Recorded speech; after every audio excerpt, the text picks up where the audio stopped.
Okay, now we're going to explain the conditional rules. So the first rule is conditional elimination. Oops. Conditional elimination.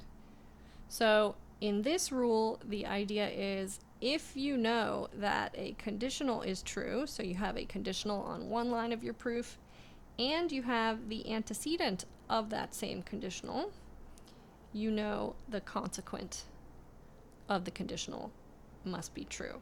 So remember, it's important that the left-hand side of the conditional is called the antecedent. The right-hand side of the conditional is called the consequent. This is important because the conditional means if the antecedent is true, the consequent will be true. And then on a separate line, you need the antecedent to then do conditional elimination. So it requires two different lines. So again, if I had it in a proof like this, and these were my premises, say, I could then write that B is true by conditional elimination, lines 1 and 2. Conditional elimination requires two different lines of the proof. They could be in any order, but it requires that the antecedent of the conditional be true, as well as the conditional itself. Because of those two lines, I know that B is true. So I can't just go from knowing that the conditional is true straight to knowing that the consequent is true. It's both of these lines together that tell me that B is true. That's why I cite both lines in conditional elimination. Conditional elimination requires that I cite two different lines, okay? I cannot be confident that the consequent of a conditional is true unless I know that the antecedent as well as the conditional are true, right? So you might also have something like this.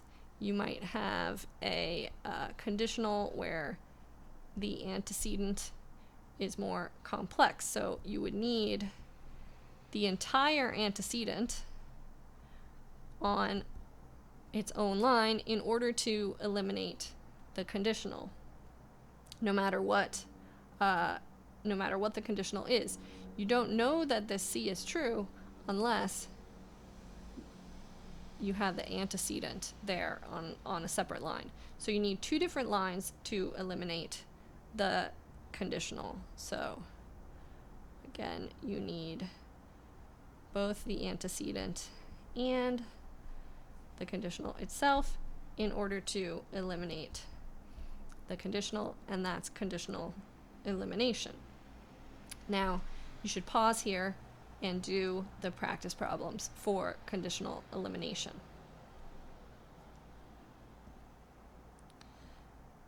Now I'm going to talk about conditional introduction.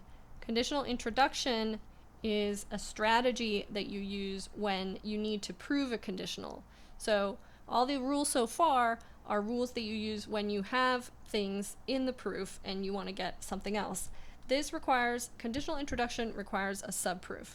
The idea is if I want to prove that a conditional, P conditional Q, is true, what I have to do is I have to show that assuming P would lead me to Q somehow.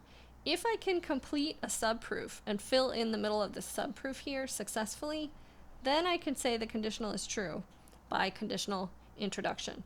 Because this line means that if P is true, then Q will be true. So how do I prove that hypothetical statement, if P, then Q? I make a subproof where I assume P and I attempt to show that the assumption of P leads me to Q. So in conditional introduction, I assume the antecedent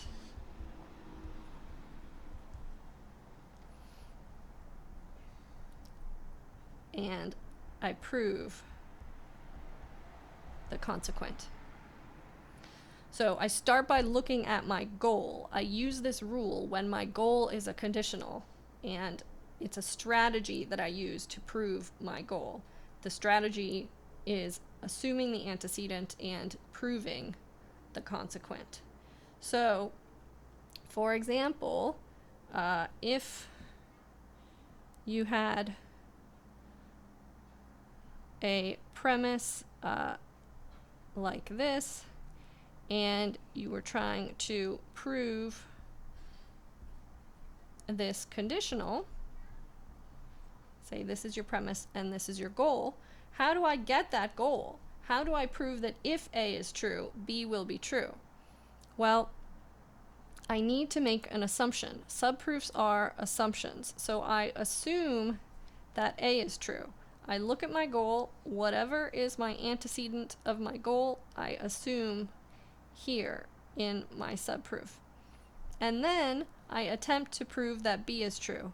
In this case, B is true based on my premise, so I can repeat B using reiteration. Don't forget about the rule reiteration. Reiteration is just repeating a previous line. So in this case, I just proved B here by reiteration. But now I'm done because I've proven that assuming A leads me to B. I've got a subproof where it starts with A and it ends with B, which allows me to say this conditional is true by conditional introduction. And I would cite the subproof lines 2 to 3 in this case. So again, what I do here is if I had B as my premise and A conditional B as my goal, I'm just repeating the same proof I just did. If I have A conditional B as my goal, I want to assume my antecedent. Then next, I want to somehow end this subproof only when I've proven the consequent. But it turns out I can prove that by reiteration on line 1. So I have successfully shown that this conditional is true. I write conditional introduction and I cite a subproof. That's why you cite the range here, lines 2 to 3, to indicate that you're citing the entire subproof, the one that begins with this assumption. So again, conditional introduction requires assuming the antecedent of the goal. It's a proof rule where you work backwards. You look at your goal and it allows you to prove that a conditional is true. You assume the antecedent, and then whatever else you have using premises or other strategies, you then want to end the subproof by proving the consequent of the conditional. If you can do that, you can prove the conditional is true. All right, now pause the video and do the conditional introduction practice problems.